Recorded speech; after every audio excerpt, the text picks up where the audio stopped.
So, one of the things I notice with working with my retirement transition coaching clients is that there's a lot of fear and sometimes a lot of embarrassment about talking about money. Not for everybody, but for some people. And I think this can really hold them back in planning, in saving, in budgeting, in making decisions about what they want their future to look like. And it really affects their whole transition into what they want to be doing in later life. So I think most people understand that they need to save, they need to budget and prepare, but they're not always sure how to put it together to achieve this state of financial well-being. So I'm really curious about, what's your definition of what financial well-being looks like, or what it is? And because I think sometimes it can feel a very holistic term, rather than sort of very technical term. And I'm just curious about how you think financial wellness looks and feels like for people. I think the sort of starting point, around that fear, lots of people, when they do come to me, they talk about all these worries they've got. They're not going to have enough, they haven't really thought about pensions, they don't get them. And that sort of fear, it comes in different forms. Well, sometimes it's a fear about, is it going to hurt when they actually look at it? Sometimes it's a fear around, are they going to understand the conversation? Sometimes there's terminology people use and think, well, I don't get that. They might get sent pension statements and look at it and think, well, I don't really understand this, and then feel a bit awkward. And there's also fear about the unknown. What am I going to find that I'm in a really bad place? And as you said, sometimes people are a bit embarrassed. And I think the thing to bear in mind is you're not alone. I think 94%, they did some research in 2019 of UK residents are worried, stressed about finances.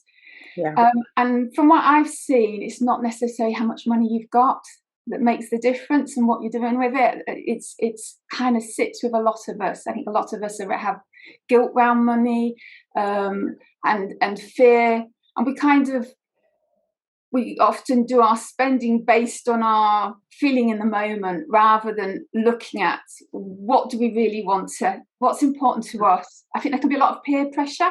Oh, they're having that, maybe I should have that. Or especially from kids, has always been a big one.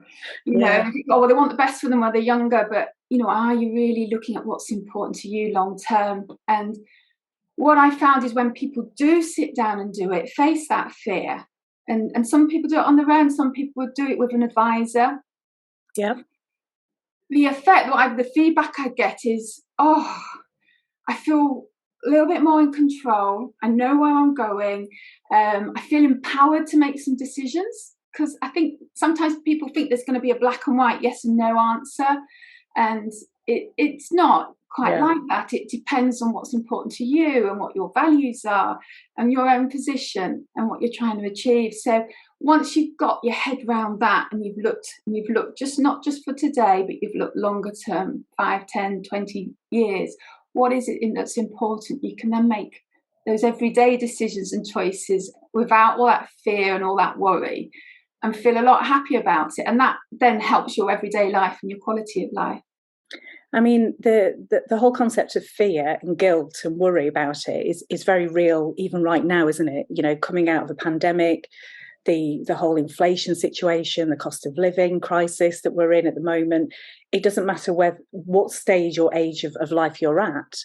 These are ever present in people's minds. But I think one of the things that I notice with some of the retirement coaching work that I do is that if they don't know what they want to do next, or they don't know what they want to look forward to or get excited by, or what they want to experience, how on earth can you budget and save with confidence? And it's almost a case of, they know they need to get financial advice. They know they really need to take stock of what they have, what they don't have, what it looks like.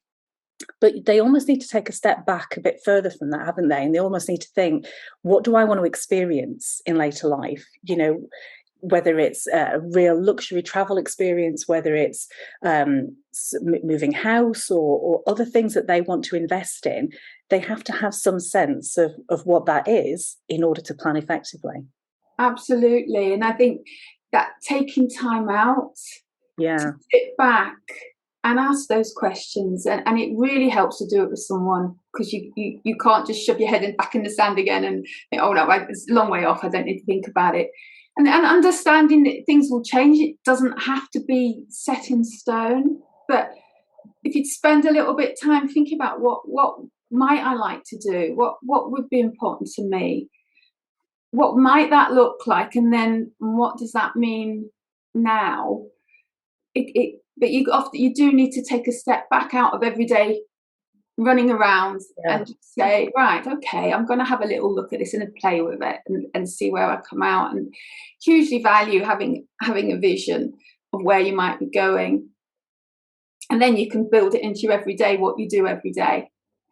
So how can we support the people that we work with in feeling less stressed about money generally? You know, how can we sort of reduce that level of stress and fear and worry about money for whatever stage they're at?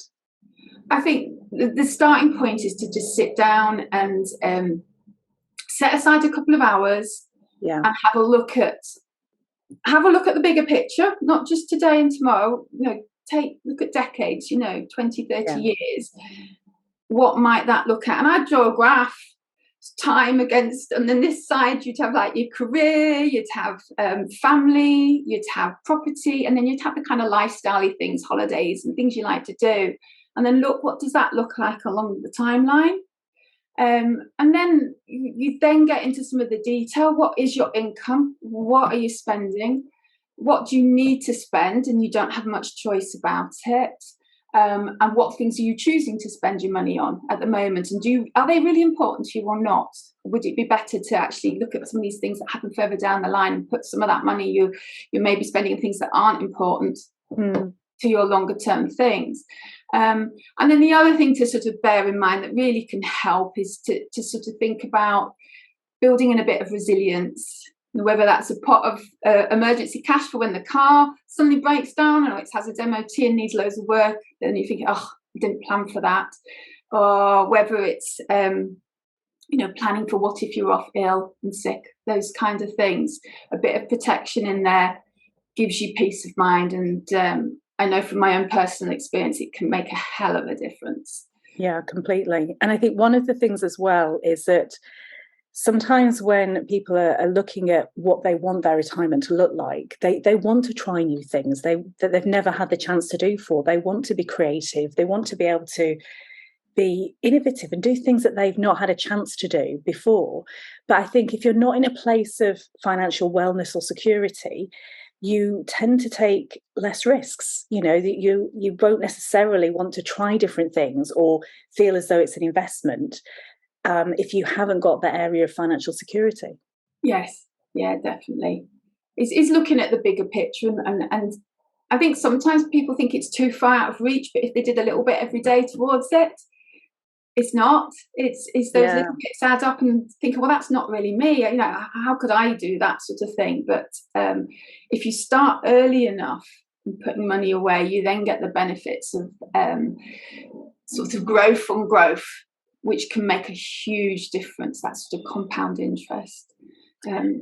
One of the things that I had a couple of clients say this to me recently is that they felt that seeing a financial advisor or seeing a coach or whatever it might be, even though they knew it would be invaluable and really helpful with that process, is almost for those people who have got money already. They know that they've got a level of security and they've got pension sorted, but actually it's for anybody, regardless of their financial situation, that they really need to get a handle on feeling better and more confident about what their current state of play is.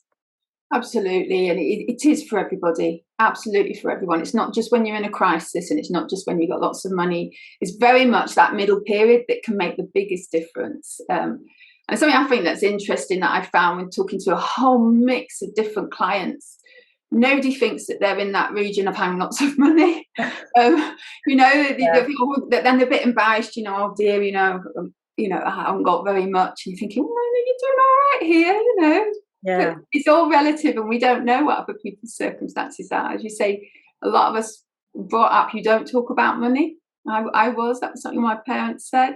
And I've got this job now. But it's really important to talk to your partner, your spouse, your family, and to have support around it. Because if you feel quite isolated, it can make the situation feel even worse, can't it?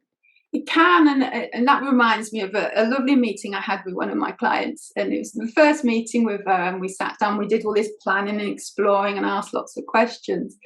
And she went home and told her boyfriend at the time. And then the next week she said, we've had the most life-changing conversation ever. They realised that they both actually wanted to think about setting up, having a family and moving and getting married. And they hadn't had that conversation until they sat down and thought about, well, what's important to me? And then they wanted to find out what, the other person in the relationship, what's important to them, and should they be using their money together, or is two separate entities? And I rather love that. They said it made such a difference. And they're now engaged to be married, so that's all very exciting. Oh, don't you love a happy ending? I love that with that. So would you say there are maybe 2 or 3 top tips that individuals could really benefit from in feeling less stressed and anxious about money? Yes, I think one of the things is looking at your budget. The biggest one is looking at your budget, but look at it over a year rather than just over a month, because you then have the surprise of Christmas, you have suddenly the car insurance comes in, and spread it out and have a really look at how much are your actual expenditures that you have to pay that are going to be in and plan for them. I think that's one stage. The second one is looking at that longer term. What do you want? What's important? Have you got, are you looking to pull back your work in later years? Is your aim to carry on working full-time, full belts until your state pension age or older? Or actually, do you want to do something, your ideal world, retire a little bit earlier or partly retire, in which case you need to plan for it? There's lots of different choices on how you do that, and that's something that could be explored with a financial advisor, and how you build in that sort of what do you call it, a pot of support and money that can deal with it. Yeah, and I think one of the sort of disclaimers with retirement coaching is that we're not financial advisors. We're not qualified to give financial advice, hence we refer people to get that sort of support. But it's ensuring that you can identify what those barriers and issues are about how you feel about money, what comes up for you with it, what is it preventing you from doing and experiencing, and being able just to talk about those emotions that you may not have had anyone to talk to about it before can be really, really super helpful. So I think a lot of the messaging we're saying here is that you're not alone, and you very much can get support, as much or a little as you need, to feel that you've got things more in control. Definitely. And I say, you don't have to know everything about everything in this world. Yeah. And I think that's a lesson that I remind myself of regularly. Who do I know who's more expert in this? And make sure you do get someone who's regulated, if it's a financial advisor, by the Financial Conduct Authority. Make sure they're genuine and they know what they're talking about. But then you can get ideas on your options and your choices, different ways to do your financial planning for retirement. Thank you so much for your time, Rowena, today. I really appreciate it, and I'll look forward to working with you in the future. My pleasure.